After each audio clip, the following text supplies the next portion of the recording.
কাটলিছড়া বিধানসভা সমষ্টির অন্তর্গত লালা থানাধীন রংপুর ষষ্ঠ খণ্ড গ্রামে পৈতৃক সম্পত্তির বাট ভাটুয়ারা নিয়ে নিজের সহোদরদের অত্যাচারে অতিষ্ঠ হয়ে উঠেছেন তাজউদ্দিন বড়ভূইয়া নামে এক খেটে খাওয়া ব্যক্তি।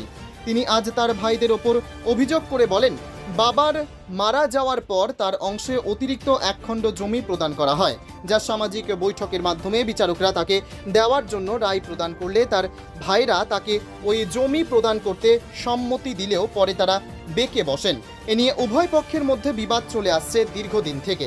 আজ তাজউদ্দিন তার তিন ভাই রহিম উদ্দিন বড়ভূইয়া, শামসুদ্দিন বড়ভূইয়া ও জিয়াব উদ্দিন বড়ভূইয়ার ওপর অভিযোগ তুলে বলেন, তারা নিত্যদিন তার পরিবারের ওপর নির্যাতন চালিয়ে যাচ্ছেন।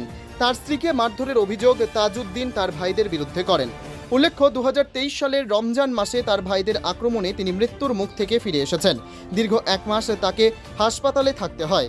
সেই ঘটনার ছবি দুই হাতে রেখে তিনি এই ঘটনার সত্যতা সংবাদ মাধ্যমে প্রমাণ করেন।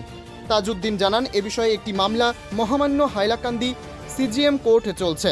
তিনি এদিন এলাকার মুরব্বীদের ওপর অভিযোগ এনে বলেন, বারবার ওনাদের দ্বারস্থ হলেও তারা তার প্রভাবশালী ভাইদের ভয়ে তাদের সমস্যা সমাধান থেকে বিরত রয়েছেন বলে অভিযোগ করেন।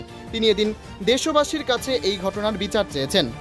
এদিকে এই ঘটনার সত্যতা যাচাই করতে প্রতিপক্ষের প্রতিক্রিয়া নেওয়ার চেষ্টা করলেও তাদের সাথে যোগাযোগ করা সম্ভব হয়নি।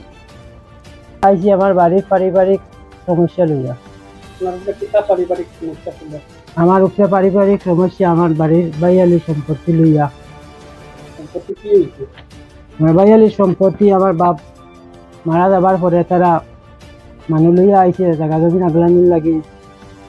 বিচারের মাধ্যমে বইয়া আমারে এখানে থাকতে তারা টাকা পয়সা বানাইয়া সব সম্পত্তি টাকা পয়সা বানাইয়া তারা আগলা হরিয়া গেছে গিয়া। আর বিচারের মাধ্যমে বাদে টাকা পয়সার বদলি আমাদের দিছে জায়গা জমি বাবার সম্পত্তি বাদে একের ভাজিল। বিচারের মাধ্যমে বইয়া কইছেন তারা জায়গা জমি সময় আবার পরে কাগজ করে দিতা। এখনো পর্যন্ত তারা কাগজ করে দিছে না। এখন আমার বেটির লগে অত্যাচার করে আর আমার লগে আমার মারার হুমকি দেন। আমার ফোনের রেকর্ডিং আছে, সব আমি দিব। আমি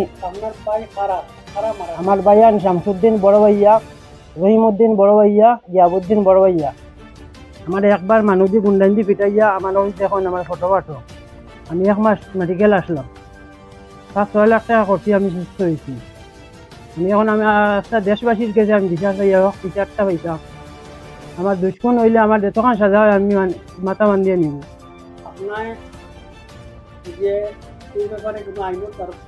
আমি আইনের দ্বারস্থ হয়েছি। আমি হসপিটাল থাকা অবস্থা আমি কেস দিছিলাম। তারা কোনো করলে কিতা করি তারা টাকা উকা খাওয়াইয়া আমার কেস টেনশন বদলাই দিয়েছে। বর্তমানে আমার কোর্টও কেস চলে।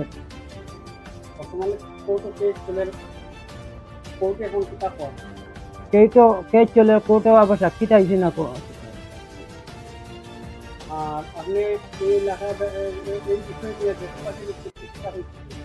আমি দেশবাসীর উদ্দেশ্যে আমি ওটাই বলতাই, আমি আজকে দেশবাসীর দিকে আমি হক বিচারটা চাইতাম। আমি আজকে মলাত গড়ে গড়ে আটি আমি বিচার দিচ্ছি। আমি আমার বিচারি করে আমার কোন তারা টাকা পয়সা আলা মানুষ তারা হাত মাতিয়ে তোর লাগি আমরা বাদুইয়া লাভ নেই। আমরা পরবর্তীতে আমরা কোনো অ্যাকশন যদি নেই গিয়া কিন্তু তারা আনির আশ্রয় হলো। আনির আশ্রয় লইলেও আমি আইন পাই না। তারা কানাত মানুষ তারা আয়াত্তর মানুষের দিয়া সাক্ষী দেবাই আমার কেস চাইলা।